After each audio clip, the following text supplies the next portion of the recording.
So, welcome to Jules Poetry Playhouse Back Porch Readings in lovely Placitas. And we're really happy we have a sunnier day. So, this is a really special reading. When I invited Catherine to read at our Back Porch series, I offered to pair her up with Miriam. And Catherine says Miriam was the poet who she read with at her first serious poetry reading in Taos when she was in her mid-30s. So to come full circle for this collection is just really special. And I would say it's synchronicity working because I had no idea that you two had that connection. So that is just really cool. I thought you would go great together. Really cool that you can read together. So, Yeah. and Miriam has been here before teaching classes, so it's really good to have back. And so if you don't know Miriam, she's the author of over 30 books of poetry, fiction, memoir. I've got a lot of them. She's a two-time winner of the New Mexico Arizona Book Awards, as well as a recipient of the City of Santa Fe Mayor's Award for Excellence in the Arts, New Mexico Literary Arts Gratitude Award. She's been to a lot of national parks, which I love, and in Iceland as well, Japan. She has a lot of sculptural things going on. She founded and directed the creative writing program at the Santa Fe Community College until her retirement.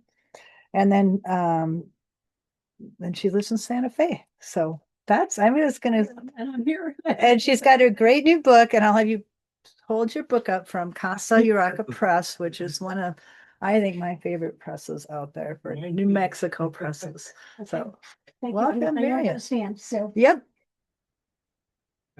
And I'll just make sure you're Yeah, in make the sure that I'm in the right place. Screen, we had a poet last year that Jules will tell me. You're fine. As long as you're in the Okay, good. screen like that, you're good. Okay. I want to say welcome. Thank you all for coming. Jules's Playhouse, thank you for having me. Catherine, thank you for being here. How fun is this? It's so beautiful and a great place. And I just love the concept of that, as if you had just strolled in. You were innocent. You thought you were going to get pizza. All right. I'll read for, about 20 minutes or so, talk a little as I go. Then Catherine's going to read, then maybe a bit of a conversation. And I'll read from this book and I'll also explain how this book was made, but maybe after I've introduced some of the work. Acequia. Water runs cold in the ditch. All the luck and all the money can't get you what you think you want in this dry country. Found in a library book. And this was from an exhibition at the main library in Santa Fe, where things that had fallen out of library books were under a glass case. And they were photographs that we had no idea what they were. It was so cool. Can you guys hear me in back? Yeah. By the way, excellent. Very good. Found in a library book. Black and white snapshots. Smiling soldier leaves for Nam. Two couples the night of St. Mike's prom. A 50th wedding anniversary. Anonymous, strangely emotional. They drop out at the turn of a page in an unrelated narrative, as if something borrowed must be returned. So it was the poem wasn't found, but the things in the poem were found. So how did this book get created? It's Uncollected Poems, 1976. I don't even know if I can remember 1976 to 2023. So what happened was that I had all these files lying around, really hard copy, and then some on the computer. And I was supposed to finish sending my quote papers, my archive to San Marcos in Texas. Very, very nice library there. And I was kind of uptight. I was inhibited. I didn't know what was in these files, and I didn't want to know because it was the last thing to go. You know what I mean? Once I sent it, that would be it. What if they were exquisitely beautiful or horrifyingly bad? It would seem like either of those things was going to be stressful. So I just never looked at them. Finally, I had to look at them They were mislabeled. They said things like federal taxes, or, last will and testament or love letters. And all they were was just essentially copy after copy, sometimes of the same poem. Who knows why? I did not know what their purpose was. So I put them into 3 piles. Yes, I can live with saying I wrote this. No, someone else obviously wrote this and put it in my file. And in the middle, maybe. And of course, what often happens, the maybes all became no's, right?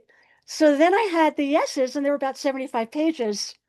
And talked to Zach Hively at Casa Yurica Press, wonderful New Mexico press. He accepted it, and then there was a lot of ambiguity, right? First of all, they did not have the same style. I mean, I went to graduate school in the 70s where you capitalize every line, right? Even I stopped doing that. I mean, I wanted to keep doing it because that's what I was taught, but things changed. Things were not, they didn't seem like they were the same family sometimes. So a process of dealing with that was the next thing that happened. And I'll read you a little bit more as we go along.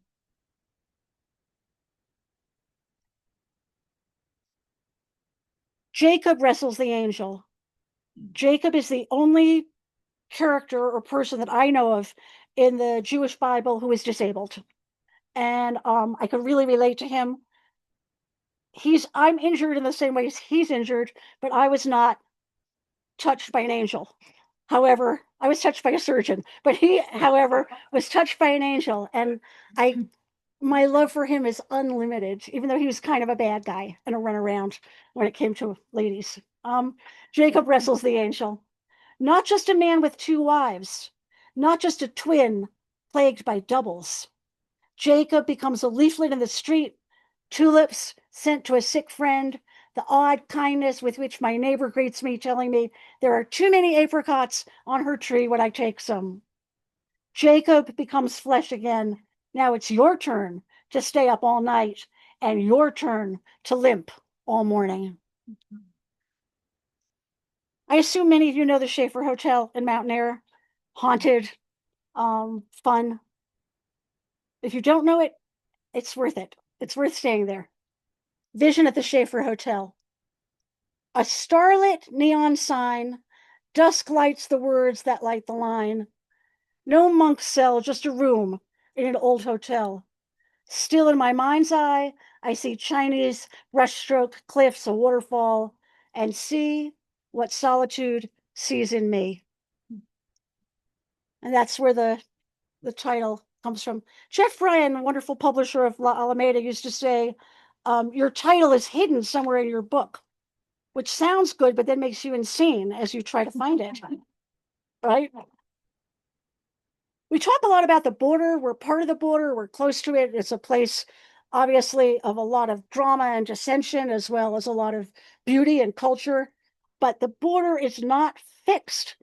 And there's a church currently in El Paso that was once in Mexico, and the river changed, right? I love that so much. I love that something that people have such violent opinions about could be so ephemeral.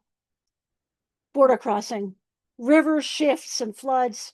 The little mission church on the Mexican side now finds itself in Texas. Silver foil, onion dome, colorful corn and stepped clouds painted on the plaster walls, a fat white candle for the Virgin. The border crosses us, our faith, our expectations. As Milky Way spills across the winter sky, the starry footprint of an antelope inspires the throw of an atlatl. Arcturus herding far off, twinkle Cassiopeia zigzag above Ocotillo dagger leaves on solstice, old boomerang of stars. Nancy Holt, the incredible earthworks artist who did Sun Tunnels, which is out in the desert, and was married to Robert Smithson, who did Spiral Jetty, was actually a Vipassana teacher in Santa Fe. But I knew her more through her sculpture than through her.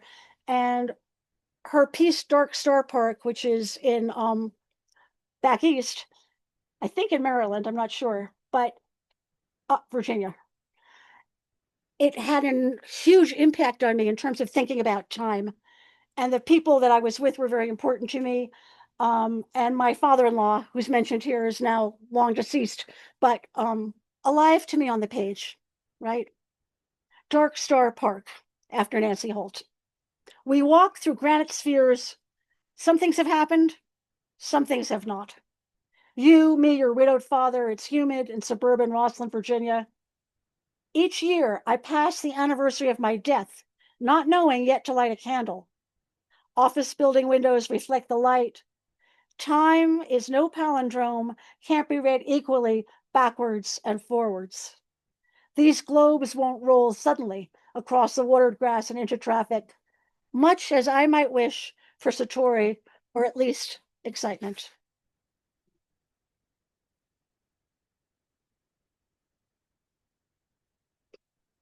I would say driving through the San Luis Valley is something I haven't done it as much as I've done laundry, but I've done a lot of it.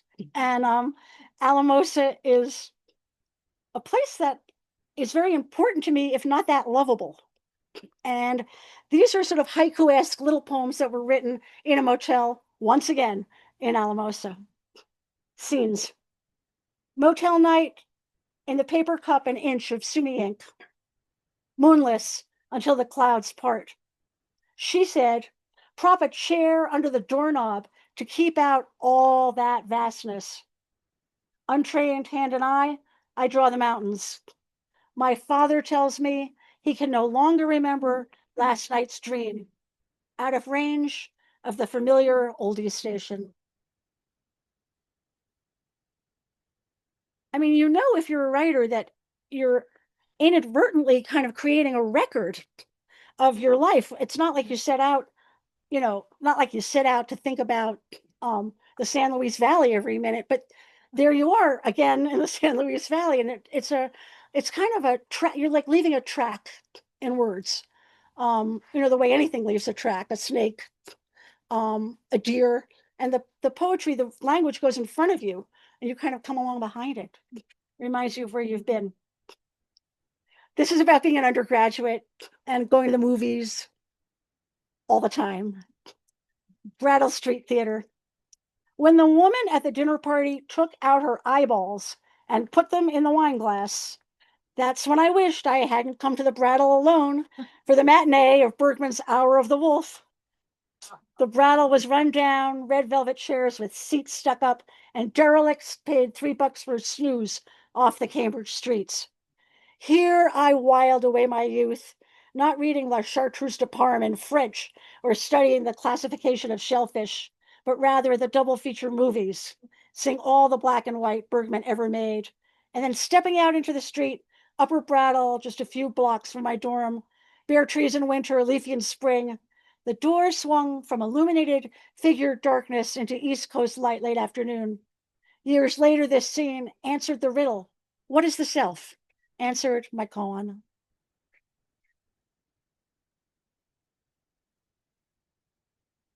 Another place I've spent a lot of time is in a motel in the Albuquerque airport. Not the same motel, and not necessarily because I was getting on an airplane. At one time, it was my secret favorite writer's retreat. I would go to the Albuquerque airport and lock myself in. And inevitably, things would happen. This was about actually meeting a plane, but overnight. Neglected airport motel, mild Thanksgiving Day, television blares the president, little volcanoes out to the west of Albuquerque, in the Bible drawer also a Bhagavad Gita, at breakfast just me and some Navajo ladies heading elsewhere.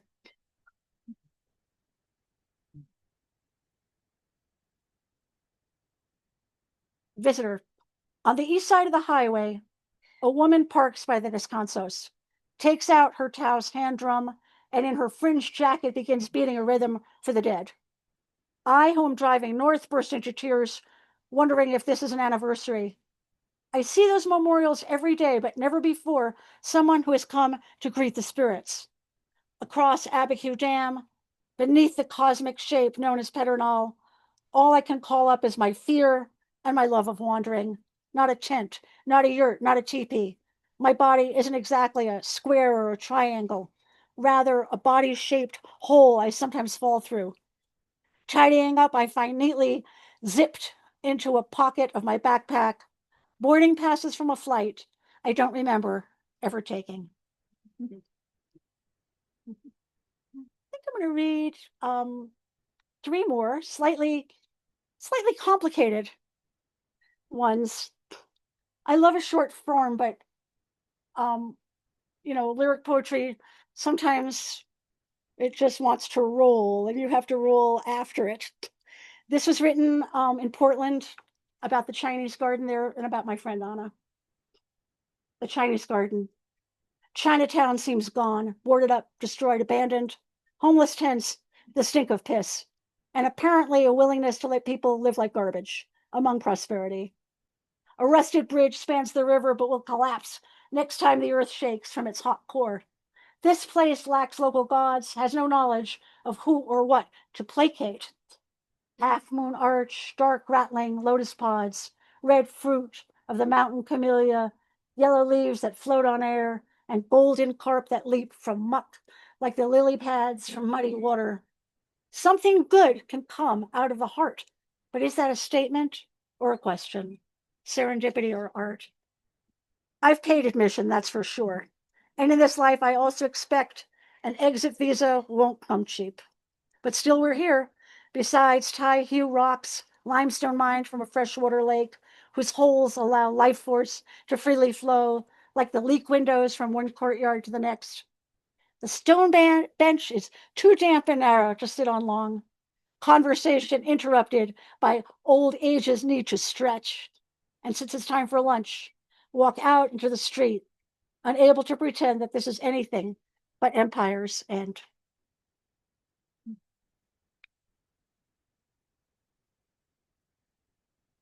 Devil's Tower. Creation remains a mystery to me. I saw my godson born one night in early spring, out from between his mother's legs, looked into his newborn eyes and wondered, where did you come from? Across 10 centimeters of dilating flesh, across the eons of a cervix. Was I in search of healing at Devil's Tower, Wyoming, as if this were Lourdes?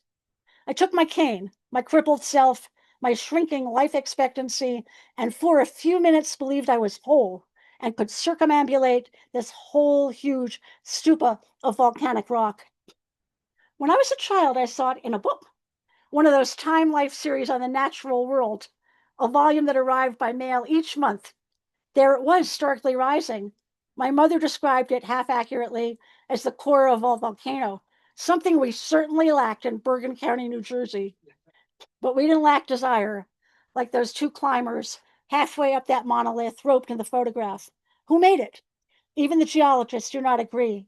Some call it laccolith, that mushroom cloud of igneous rock that swells but cannot reach the surface. The lines of hexagons, volcanic crystals appear as scratch marks of a gigantic bear. Prayers hang in fabric knots from birch burned branches, like Jerusalem's Kotel, the only standing wall of the temple where every crevice is stuffed full of prayers on paper. An old man with a broom comes and sweeps them away at night. He is ancient, lives alone in a little apartment. Can this sweeper still be alive? Maybe he is immortal. At dusk, dozens of vultures roost in pine trees, their iconic humped shape as characteristic as this Bear Lodge tower, turning pinker at sunset in fields of yellow flowers that suddenly smell both sweeter and more sharply. Vultures circle and float along updrafts. The day is hot and fine. These scavengers may not be heroic as hawks, but are divine. I'm kind of pleased that I was able to promote vultures. So, kind of reading from this book has been, well, I would say a trip down memory lane, but also like a kind of a confrontation with theme and imagery and repetition and obsession and what is going on, because it seems to go on over and over.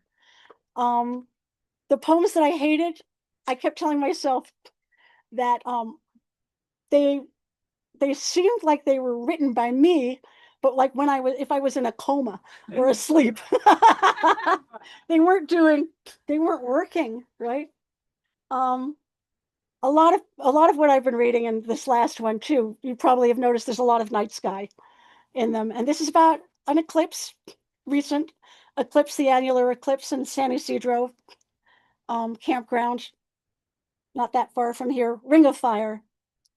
We went up to San Isidro campground to see the annular eclipse. The gate was unlocked. Kids were running about with dogs. I drank a cup of hot tea from my son-in-law in the RV. We had NASA-approved glasses and welding goggles and sat in our lawn chairs, all pointing in the same direction like the heads on Easter Island. My 4-year-old granddaughter yelled, "It's starting," and had a longer attention span than I'd predicted. After all, at some point, everyone turned away, and you told me to look behind us to see Venus shining as the sky darkened. And then some of the kids who'd been watching the eclipse projection got bored, and one boy put the cardboard box over his head and biked around blind, except for the tiny pinhole through which we'd expected to see the universe. Thank you all. I look forward to hearing the read. Thank you.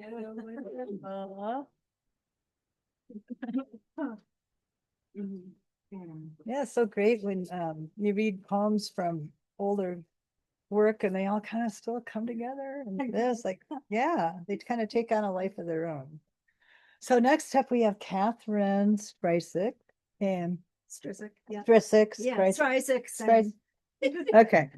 I never know for sure. I Okay. know.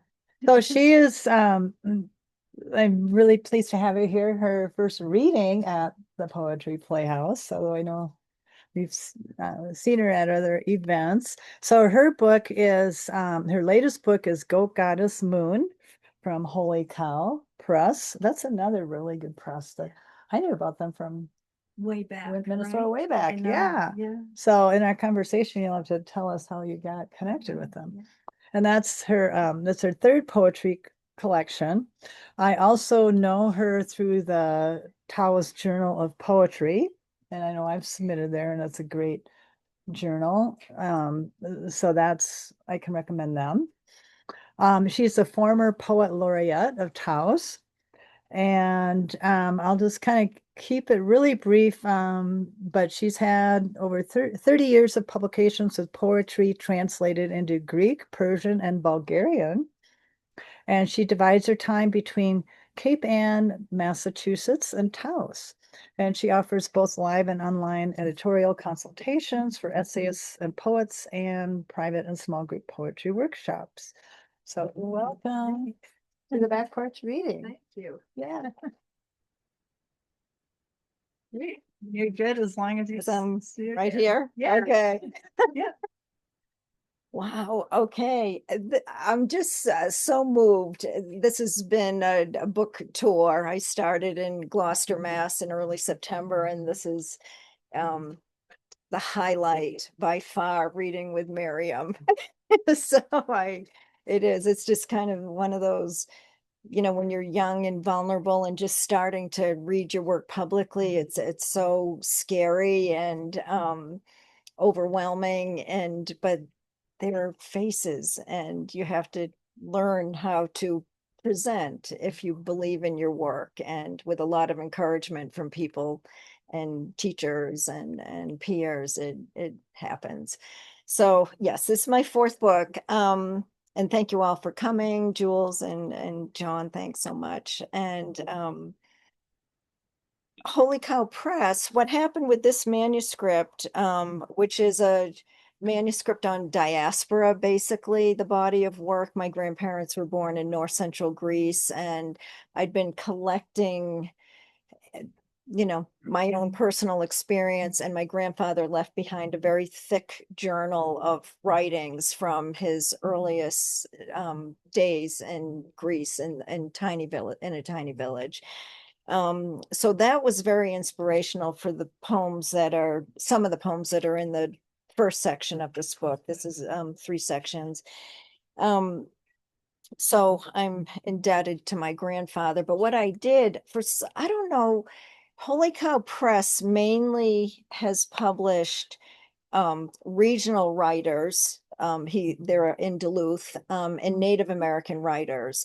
And for some reason, I just thought I'm sending, and it's a very intimidating sight when you open it because there were 3 men sitting in a row at a desk, and I'm like, oh my God, I can't believe I'm going to do this. But I sent the manuscript, or I sent a query, and Jim Perlman, who's the editor, publisher, wrote back quickly and was interested in the whole body of work, saying his best friend from childhood was a little Greek boy.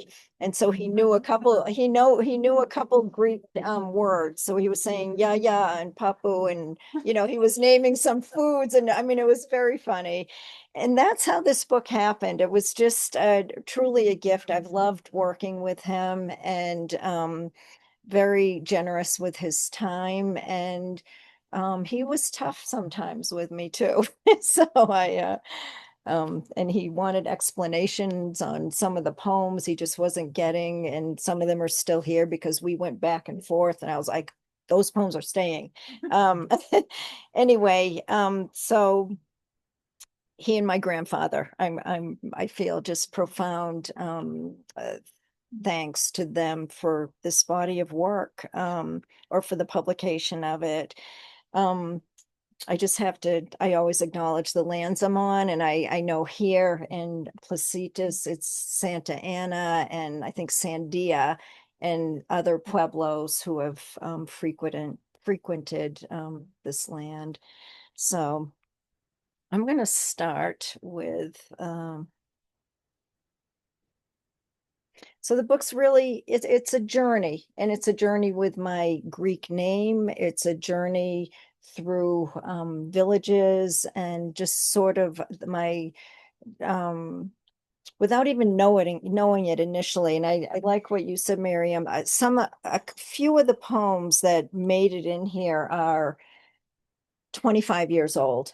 And so I started exploring and remembering ancestry far before a book came along. So, Seed. I love this story.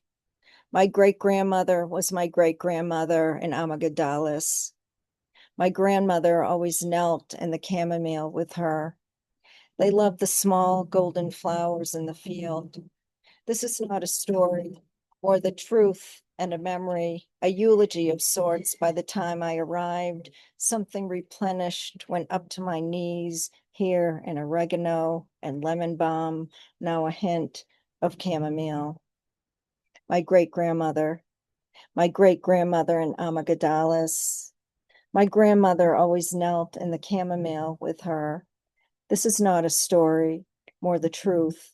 They pressed deep into the forgiving soil, a walnut seed in the far corner of their land, then left in 1916 in February on the SS Vasiliev Konstantinos for America. If I say walnut and seed, I mean great-grandmother and grandmother, now an 80-foot walnut tree in June. It's my birthday.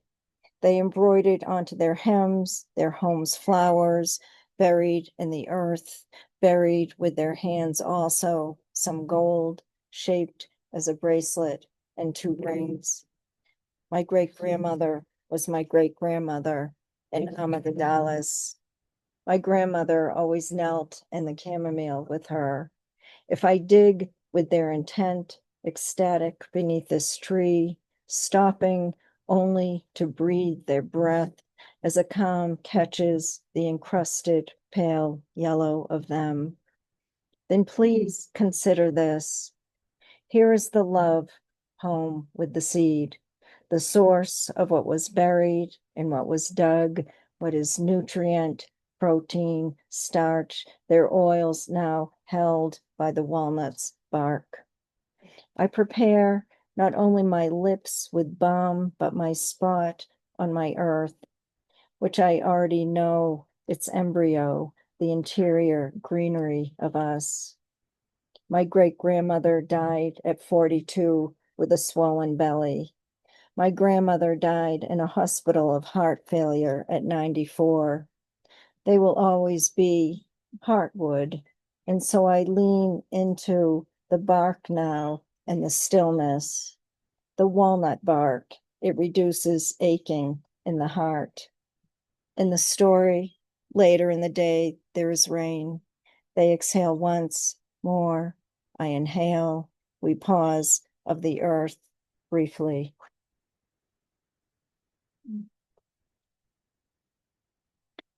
So my name in Greek is Katerina or Ekaterina, and it's that name is woven throughout this body of work, as if it's, on its own search for identity.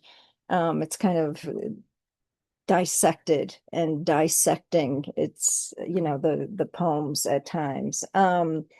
So this smaller poem, Kalimata, means good morning in Greek. Kalimata, Kalimata. Clean white satin, white cake, tenderly torn whisper, this gift is for you. Pearl barley, village honey, pistachios and walnuts, the spoon raised to lips. The sound begins to pronounce Katerina once.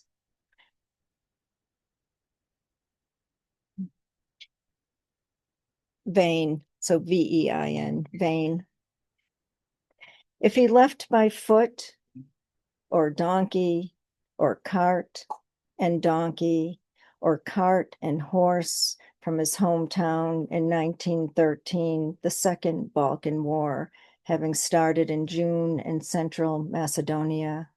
Did he carry in his pocket soil from Trabazitsa? Did he carry in his bag slung over his shoulder or in his other pocket or wrapped in fabric cut from his mother's hem, Paximadia, so that he'd have wheat and olive oil for the journey at 16 years old?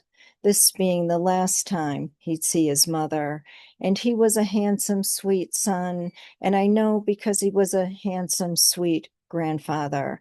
And how did his mother know of America from the village of 65 people? How did she tell her second son to save his life he must go during the raisin and drought crisis, during fragmentation of a culture, and arrive at 17 to the rest of his life? Maybe because he held my hand the way his mother held his, with affectionate fondling, as though reaching through the dermis to the fascia, the muscle to the vein, where I am the rest of his story.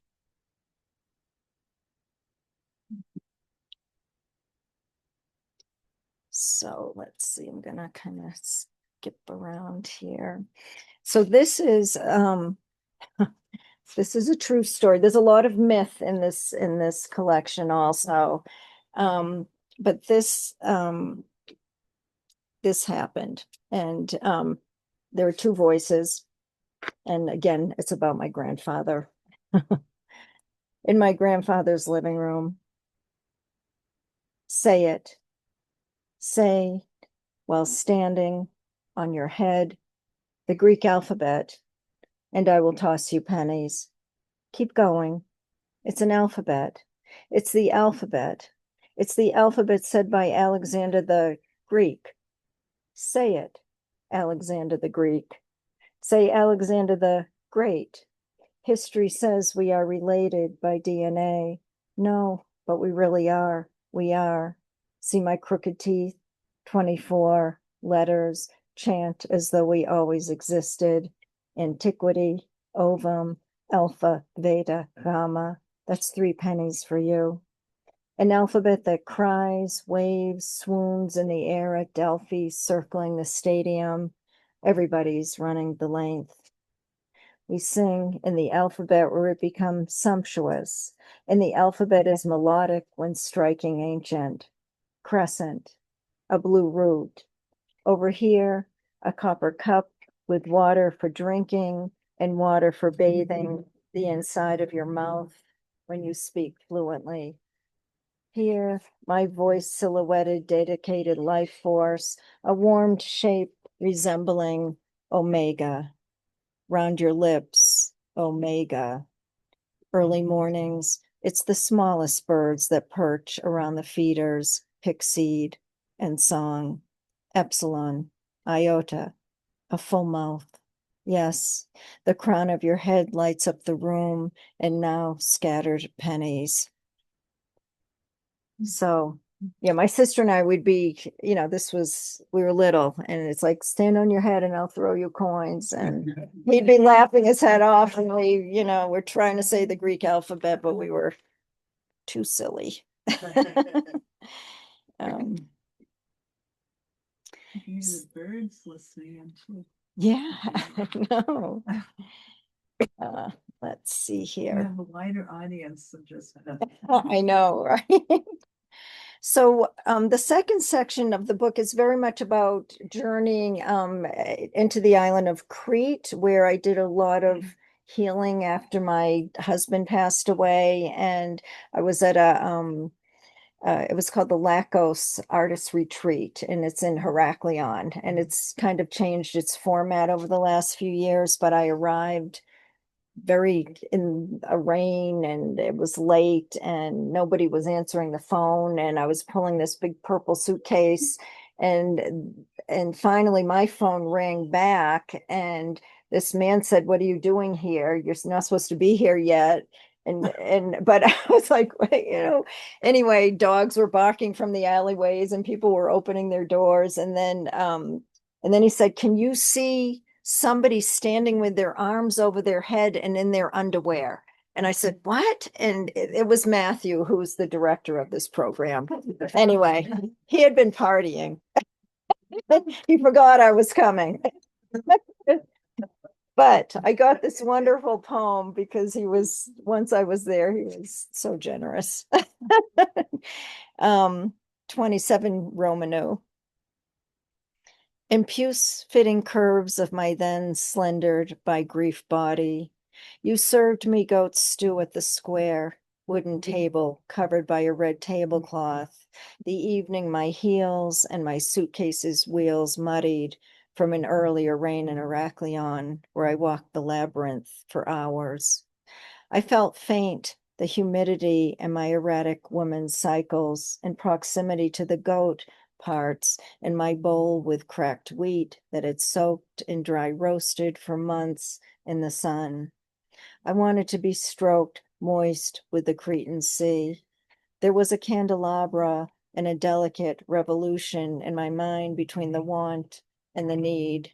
Hungry like the line of tiny ants that entered in and out of a decaying hole in the wall of the kitchen, though I had been mistaken before with the thought of being desired. You served me goat stew, what I'd never before eaten. It tasted good. Later, we walked through darkened rooms dated from the Ottoman Empire to the steep staircase to a room with a single bed and a lightweight blanket. All night, I listened to the rumbling and hissing of cats, their many torn voices. Let's see here. So, I think I'm just going to do a couple more, maybe 3 more poems. Kalispera is good afternoon in Greek, and good afternoon can go right into like 9 or 10 o'clock at night. So, Kalispera.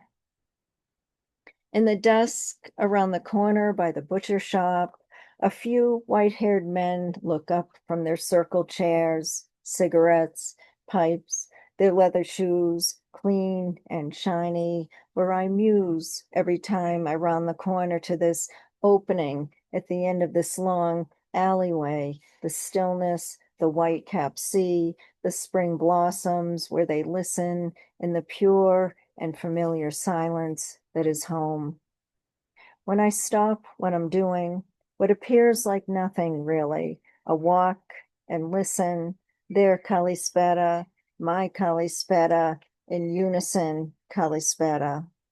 It's my precise pronunciation, my eyes invisible behind brown tinted sunglasses, my always quick amble, my impossible tranquility in the dusk's darkening, the alto barks of wandering, startled dogs, their aloneness, my aloneness. Every time I'm aware of the fricatives of the Cretan language and the olives on their shared table soaked in brine.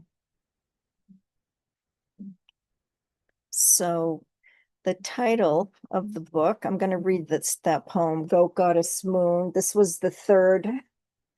I had two working titles, and then George Kalogeris, who was until recently running the creative writing program at Suffolk University, looked at the manuscript and he said, Labyrinth is not the name of that manuscript. I know why you're using it, but it's Goat Goddess Moon because those themes are throughout this book. So he was very helpful. So Goat Goddess Moon is dedicated to my friend Adatusa, who's in Heraklion. So aroused I'd become by the goat tending myth. I could see the grainy grasses on her tongue at the food bin and heard the suckling nymph Adatusa as she said pomegranate and prickly pear. Greek women form the most beautiful mouths when speaking, and she pronounced konosos like this, konosos, her voice again translucent as goddess-like October.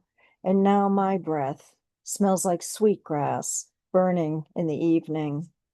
In Crete, carob bows low from branches. I didn't know carob, crescent-shaped, grew on trees. Aretusa said, carob, in Crete. I was kissed by a goat last night on my right hand, the wire fence sharp, the 3/4 moon, a bright lantern. And I'm going to finish with one.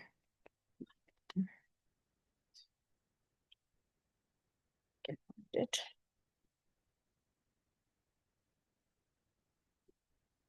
Katerina, this poem, so this title goes right into the poem. Katerina, this poem is immortalizing the cat also, who, after your plea to stop his lurch at others in the middle of too many nights, and for what? A scent of yellow rose, the coolness beneath a lemon tree, the halting blood-packed earth of fortezza, something so certain his inscrutable stare back at you last night is not curled up on your last morning close to the almond tree, and you do not hear the feverish barks of dogs either. And like these angry generation-old dogs, you too have slept on your back in distress to avoid being too close to an unfamiliar surface, a pillow not smelling right, or the earth, or a drip that might as well be a gushing river, a sliver of light. And here you have heard your own heavy breathing. Look at these vacant, vagrant dogs and cats. They have caught up with you as prayer or mist or breath. Thank you.